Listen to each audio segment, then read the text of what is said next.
the Egyptian dumb. Over the next month, August and I hung out a lot after school, either at his house or my house. August's parents even invited Mom and me over for dinner a couple of times. I overheard them talking about fixing Mom up on the blind date with August's Uncle Ben. On the day of Egyptian Museum exhibit, we were all really excited and kind of giddy. It had snowed the day before, not as much as it had snowed over the Thanksgiving break, but still, snow is snow. The gym was turned into a giant museum with everyone's Egyptian artifact displayed on the table with a little caption card explaining what the thing was. Most of the artifacts were really great, but I have to say I really think mine and August were the best. My sculpture of Anubis looked pretty real, and I had even used real gold paint on it. And August had made his step pyramid out of sugar cubes.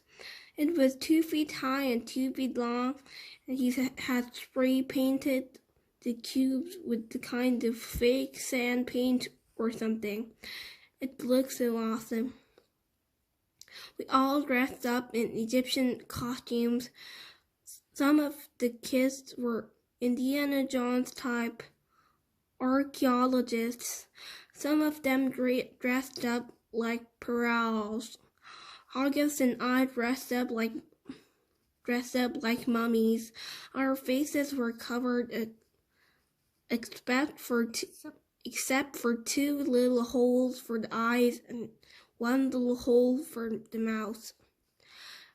When the parents showed up, they all lined up in the hallway in front of the gym.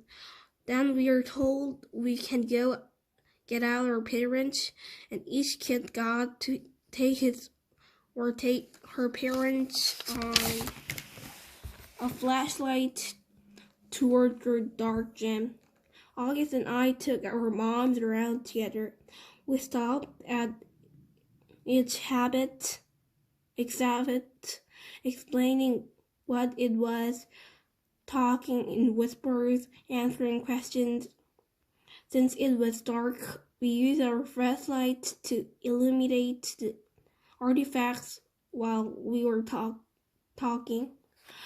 Sometimes for dramatic effects, we would hold the flashlight under our chins while we were explaining something in detail.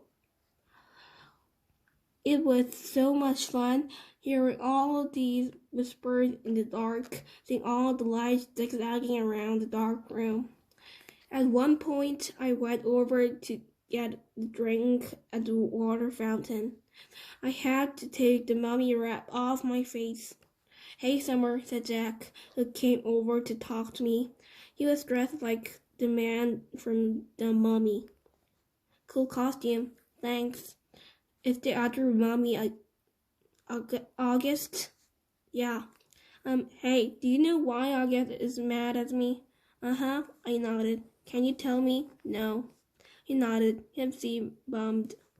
"I told him I wouldn't tell you," I explained.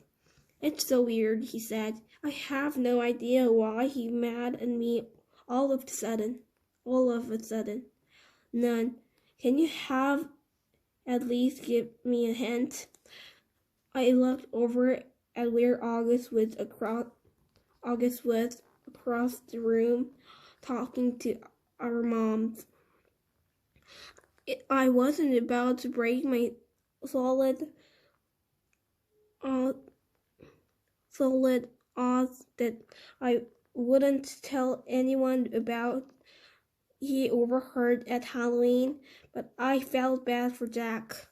"Bleeding scream," I whispered in his ear, and then walked away.